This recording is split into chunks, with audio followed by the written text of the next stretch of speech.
রাস্তায় চলতে চলতে দেখছি এক জায়গায় একটা মেয়ে দাঁড়িয়ে দাঁড়িয়ে একা একা দুই পকেটে সোয়েটারের দুই পকেটে হাত ভরে একা একা কী যেন বলছে আর কেমন যেন হাসছে, দেখে মনে হয় পাগল, একা একা।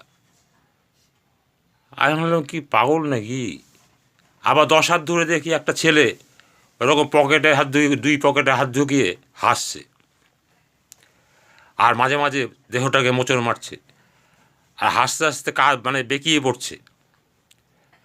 আর যা বাবা, এখানটা একটা পাগল দেখলাম, ওইখানটা একটা পাগল, দুনিয়ায় সব কি পাগল হয়ে গেল।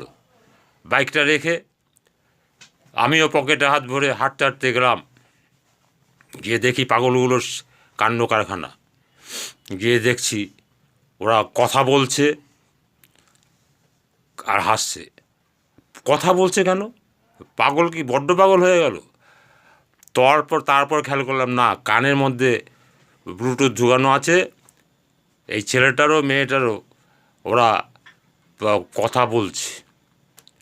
প্রেমে ধরা না পড়ে তাই দূরে দাঁড়িয়ে দুজনাই মানে এদিক ওদিক তাকিয়ে তাকিয়ে কথা বলছে আর হাসছে। এরকম পাগলও আছে দুনিয়ায়। আপনি কেমন পাগল হবেন? আপনি ব্যবসার পাগল হন। ব্যবসার পাগল হলে আপনার আয় উন্নতি হবে, মান সম্মান বাড়বে, আপনি ইনকাম ট্যাক্স দিতে পারবেন। তো ব্যবসাটাকে ভালো করে শিখে নিন। ব্যবসা পাগল হন, ওই ফোনের পাগল হলে হবে না, আপনাকে ব্যবসা পাগল হতে হবে।